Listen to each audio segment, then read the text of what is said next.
જય માંધાતા, જય વેલનાથ, ઓમ નમો નારાયણ। મિત્રો, મીડિયાના માધ્યમ દ્વારા એટલું જણાવું કે લીંબડી વિધાનસભાના ઊંટડી ગામે સમસ્ત ઠાકોર અને કોળી સમાજનું મહાસંમેલન થયું, જેમાં ગુજરાતમાં લગભગ 40%નું પ્રતિનિધિત્વ, 2.5 કરોડનું પોપ્યુલેશન અને 1.5 કરોડનું સૌથી મોટું જંગી વોટિંગ પાવર અને 80 લાખ ઘર ધરાવે છે એવા કોળી ઠાકોર સમાજના સંમેલનમાં આજે સમાજમાં શિક્ષણ વધે, ખોટા રિવાજો દૂર થાય, અંધશ્રદ્ધાઓ દૂર થાય અને સમાજમાં એકતા આવે અને ભવિષ્યમાં જે ઓબીસી સમાજમાં આવતો આ કોળી અને ઠાકોર સમાજ એના હક અને અધિકાર મળે બંધારણ પ્રમાણે, એના માટેની ચર્ચાઓ થઈ હતી અને જે ભવિષ્યમાં ચરિતાર્થ થાય એવી અમે સંતોએ આશીર્વાદ પાઠવ્યા છે। આગામી સીએમ કોળી સમાજમાંથી બને માંગ છે, શું કહેશો? જુઓ, ઓબીસી સમાજમાં સૌથી મોટો સમાજ હોય તો કોળી અને ઠાકોર સમાજ છે।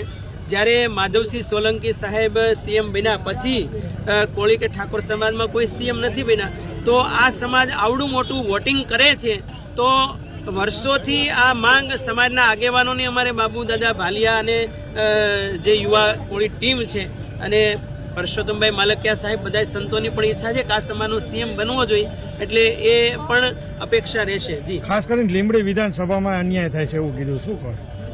જુઓ, 22ની વાત કરીએ તો ત્યારે પણ સમાજને એન કેન પ્રકારે ડિવાઈડ કરી દેવામાં આવ્યો હતો, એવી મેં વાતો સાંભળી છે। તો 27માં આવું ન બને એના માટેની પણ વાતો થઈ છે।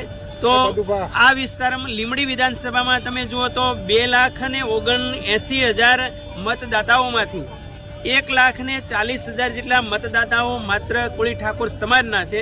એટલે મેં પણ હમણાં કીધું કે કદાચ આ સમાજ એક થઈને સિંગલ હાલે ને તો પણ આ વિધાનસભા એ કોળી સમાજના હસ્તગત થાય એવી સંભાવનાઓ 100% છે। જી, શું કહેશો સંજયભાઈ? જય માંધાતા, જય કોળી સમાજ, જય ઠાકોર। આજે સંમેલન લીંબડી તાલુકાના ઊંટડી ગામે કોળી ઠાકોર સમાજનું સંમેલન યોજાયું હતું।